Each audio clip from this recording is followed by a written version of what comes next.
Oke, Ibu lanjutkan lagi.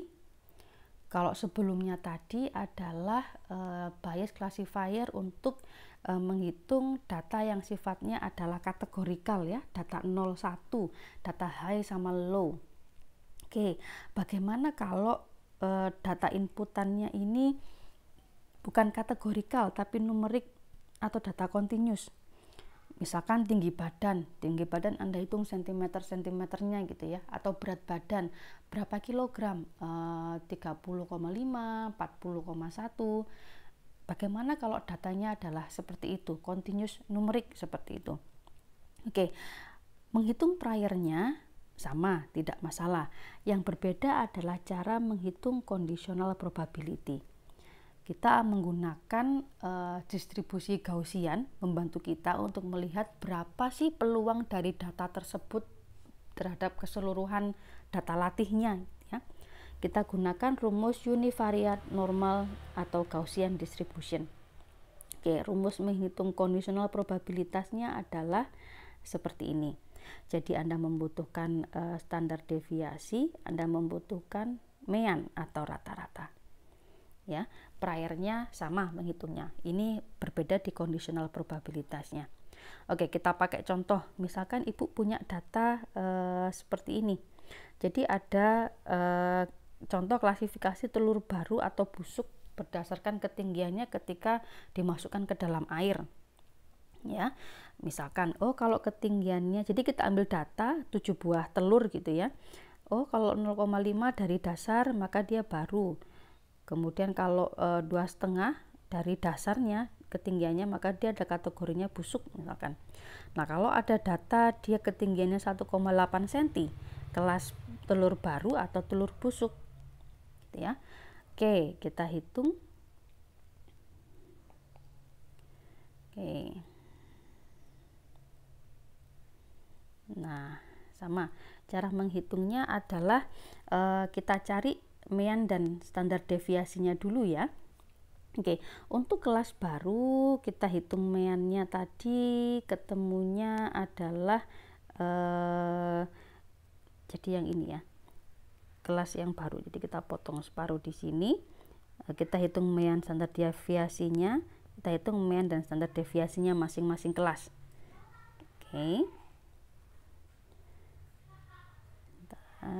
Oke, misalkan kemudian ketemu kelas baru meannya adalah 1,06, standar deviasinya adalah 0,55. Oke, untuk kelas busuk meannya 1,06, standar deviasinya adalah 0,52. Oke, kemudian kita masukkan ke rumus yang tadi ya. Kita masukkan ke rumus persamaan yang ini tadi, bahwa nilainya X ini adalah 1,8 ya.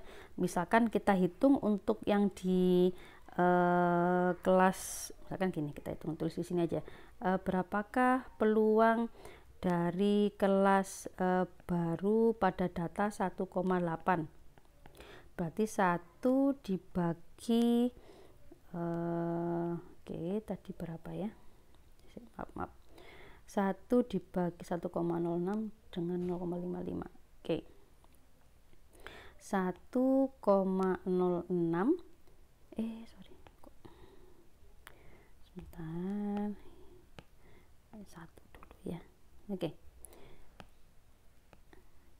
1 dibagi akar 2 pi, standar deviasinya 0,55 tadi kalau tidak salah, kuadrat pangkat minus 1,8 dikurangi rata-ratanya tadi berapa ya, 1,1, Ibu lupa, 1,06. Oke, 1,06 kuadrat dibagi 2 kali 0,55 kuadrat. Nah, ini untuk data baru. Untuk conditional probability kelas busuk 1,8 tadi, berarti 1 dibagi akar 2 pi 0,55 sebentar 0,52 1,06 dengan 0,52